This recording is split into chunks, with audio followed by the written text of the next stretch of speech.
کو ہم بخوبی جانتے ہیں. یہ سیالکوٹ کی کچہری کے اندر یہ پرائمری فیل جزاک اللہ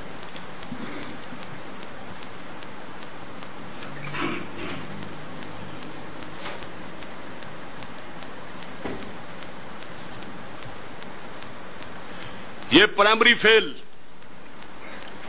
جس کو مدرسے میں کان پکڑوا کر اس کے چوتروں پہ چھتر مارے جاتے تھے.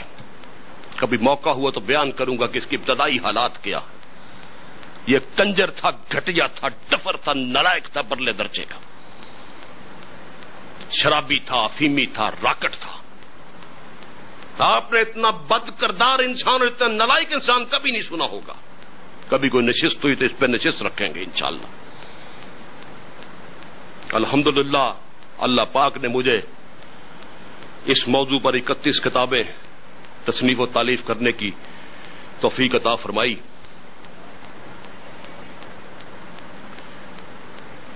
تو بتایا یہ کیا ہے، اور بتایا کہ انگریز نے ایک سازش کے ذریعے اس ملعون کو نعوذ باللہ چھوٹا نبی بنایا. اس کے کردار کے حوالے دیے. وہ کہتے ہیں اتفاق سے میرا اس موضوع پہ مطالعہ تھا، میں نے 1.5 گھنٹہ اس کو خوب سمجھایا. جب اس کو بات سمجھ میں آ گئی تو اس نے ایک لمبی چیخ ماری اور دھاڑے مار مار کے رونے لگا. ہم نے کہا روتے کیوں ہو، کیا ہوا؟ کہنے لگا میرے ساتھ بہت بڑا ہاتھ ہو گیا. ہم نے کہا کیا ہاتھ ہوا؟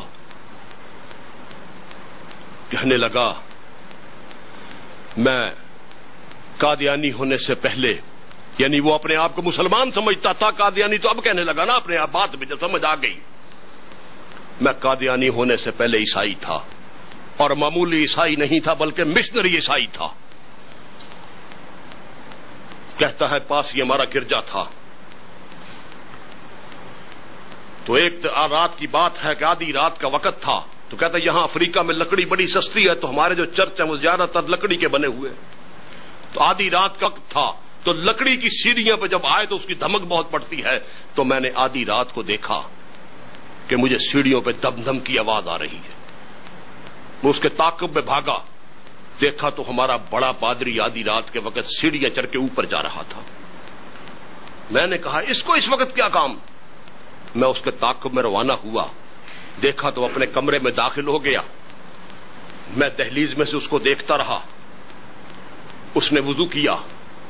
وضو کرنے کے بعد اس نے صندوق سے جائے نماز نکالی اور قبلہ رخ ہو کر اس نے نماز پڑھنی شروع کر دی. میں بڑا حیران ہوا. جو ہی اس نے سلام پھیرا میں کمرے کے اندر داخل ہوا اور میں نے اس کو کلائی سے پکڑ لیا. میں نے کہا ہمیں کس طرف لگایا ہوا اور خود کیا کر رہے ہو؟ کہتا اس نے مجھے دیکھا تو بڑا پریشان ہوا اور اس نے مجھے اپنے اعتماد میں لے کر کہا کہ میری بات سن، دنیا میں اس وقت پھر فقط ایک ہی سچا مذہب ہے، سچا دین ہے، اور وہ اسلام ہے، اور میں نے اسلام قبول کر لیا ہے. اور میں تجھے بھی کہتا ہوں کہ تو بھی فوری طور پر جا کر کسی امام صاحب کے ہاتھ پر اسلام قبول کر لے. اس نے کہا میں اپنے ایمان کا اظہار اس لیے نہیں کر رہا کہ میں یہاں کا بڑا معتبر پادری ہوں، بہت بڑی شخصیت ہوں. میں اپنے اسلام کا اعلان کروں گا تو یہاں پہ قیامت برپا ہو جائے گی اور یہ لوگ مجھے قتل کر دیں گے. میں کسی مناسب وقت کے انتظار پہ ہوں کہ میں یہاں سے نکل جاؤں.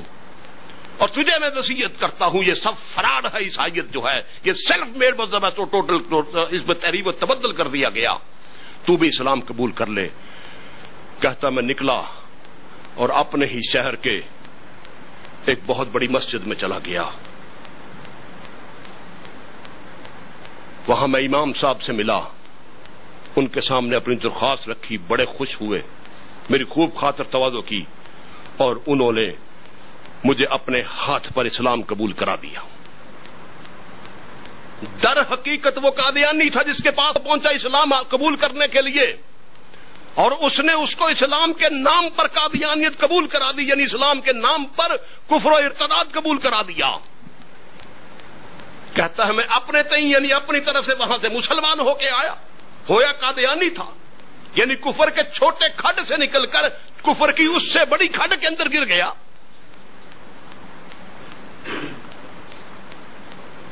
مجھے حکیم الامت حضرت علامہ اقبال یاد آ گئے، فرمایا کرتے تھے کہ ابھی تو ہم زندہ ہیں، اس قادیانی فتنے کا مقابلہ کر رہے ہیں، وہ وقت کیسا ہوگا، اور اس پر بڑا رویا کرتے تھے کہ جب اس فتنے کو سمجھنے والے لوگ بہت کم رہ جائیں گے اور بیرونی دنیا میں یہ فتنہ یہ اپنے کفر کو اسلام کے نام پر پیش کرے گا اور غیر مسلم اس کو اسلام سمجھ کے قبول کرے گا۔ اصل ہاتھ اسلام کے ساتھ اس وقت ہوگا جب یہ اپنے کفر کو اسلام کے نام پر پیش کرے گا اور ایک غیر مسلم اس کو اسلام سمجھ کر قبول کر لے گا۔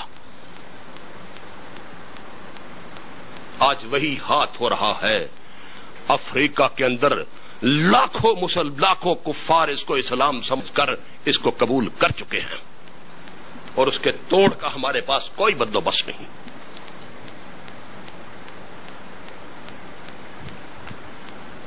تو وہ کہتا ہے اس نے مجھے قادیانی بنا لیا، یہ کہہ کے اس نے زارو قطار پھر رونے شروع کر دیا۔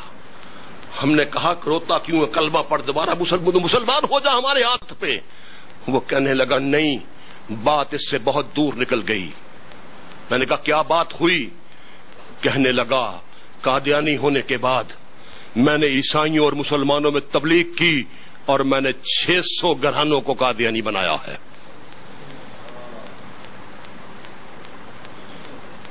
کیا کیا ہو رہا ہے ہمارے ساتھ؟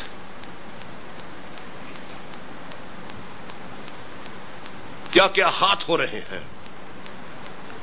کہتا ہے ہم نے کہا کلمہ پڑھ، اس نے کہا یہ زیادتی ہوگی کہ 600 کو تو جہنم روانہ کیا اور خود کلمہ پڑھ لوں۔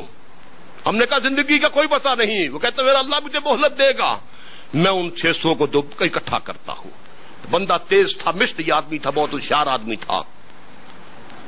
اس نے ٹیلی فون کیے، ٹیلی گرام بھیجی، لوگوں کو بھیجا، غرض کہ اس نے 24 گھنٹے میں ان 600 گھرانوں کو اکٹھا کر لیا۔ کہتے ہیں اس نے پھر ساری سٹوری ان کو بتائی، اس کے بعد میرا بیان کروایا، سارے لوگ حیران و شجر رہ گئے۔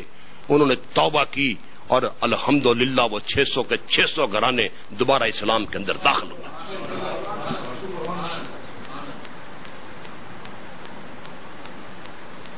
آج سے 10-12 سال پہلے کی بات ہوگی، افریقہ کا چھوٹا سا ملک مالی، وہاں کے 40,000 مسلمانوں نے 40,000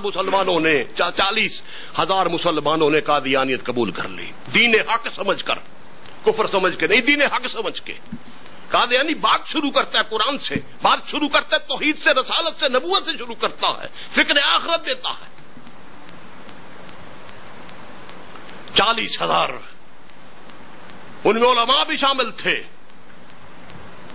اللہ جزائے خیر دے، ایک شخص عبد الرحمان یعقوب بابا، ہمیں بعد میں پتا چلا،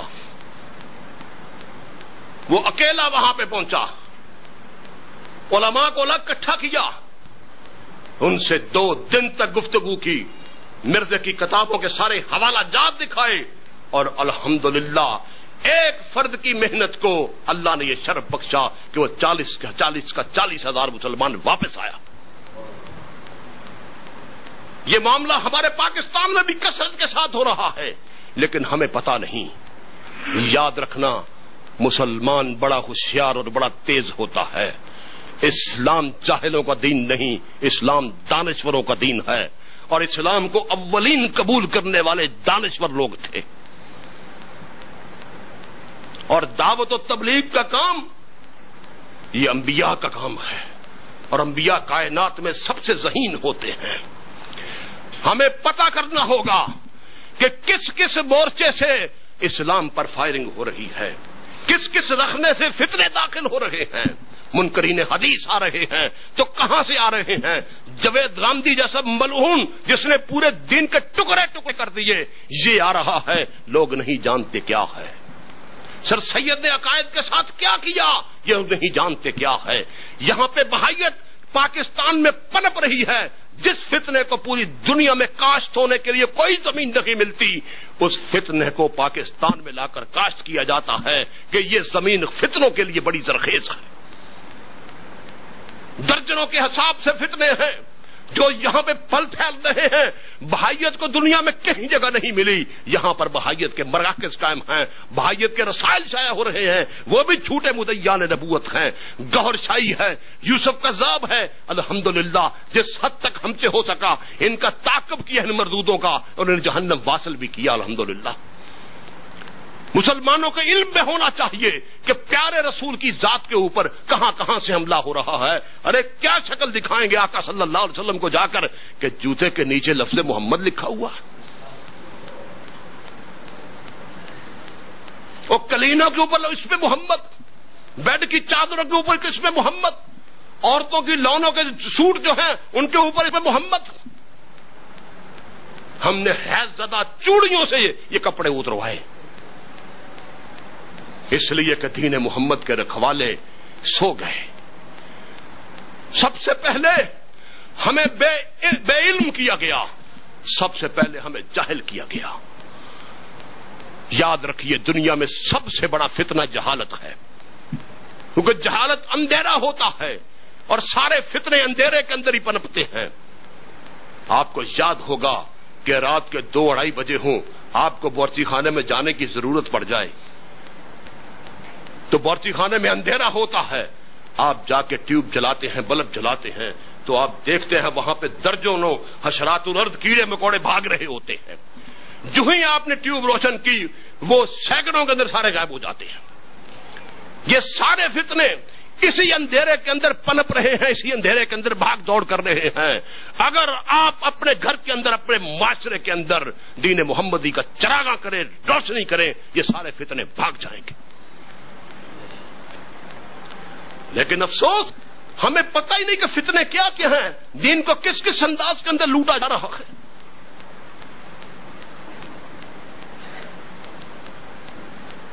میں اس موضوع پہ بات کر رہا تھا کہ قادیانی اس دنیا کا سب سے خطرناک کافر ہے,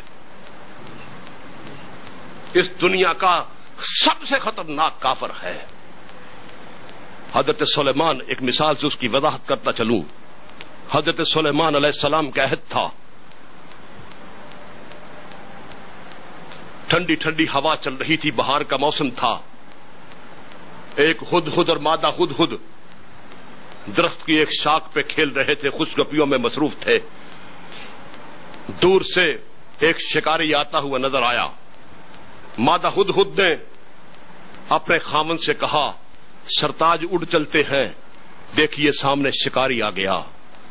ہدہد کہنے لگا, پگلی یہ شکاری ہے, اس نے گہرے رنگ کے کپڑے پہن رکھے ہیں, یہ تو کچھ سادھو ہے, دنیا سے کتایا ہوا کچھ سادھو ہے, جنگلات کی سیر کر رہا ہے, اس کے کپڑے نہیں دیکھتی, گہرے رنگ کے کپڑے پہن رکھے ہیں, پاؤں میں جوتا نہیں, منہ کے اوپر گرد پڑی ہوئی ہے, بال گرد کے ساتھ اٹے بڑے ہیں اس کے, یہ تو کوئی فقیر آدمی ہے. وہ اس کی باتوں میں آ گئی.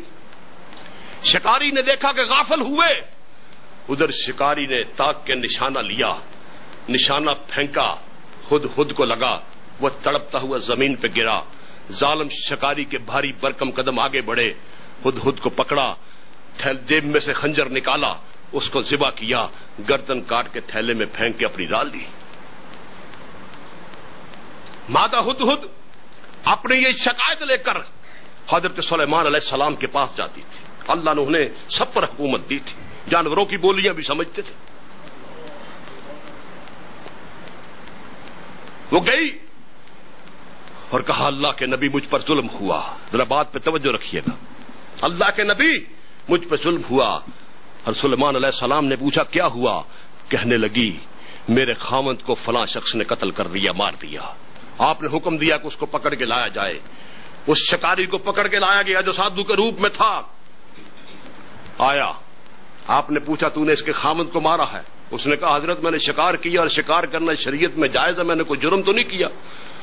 اور سلیمان علیہ السلام نے مادہ ہدہد سے کہا, یہ ٹھیک کہتا ہے, شکار کرنا جائز, اور اس نے ٹھیک کیا. مادہ ہدہد نے جو جواب دیا وہ آپ بھی سنیں, میں بھی سنوں, اور اسے اپنی سماعتوں کے اندر محفوظ کریں. مادہ ہدہد نے کہا, حضرت میں اس لیے نہیں آئی کہ اس نے میرے خاوند کو شکار کیا ہے، میں اس لیے آئی ہوں کہ اگر یہ شکاری ہے تو پھر اسے کہیں کہ شکاریوں والا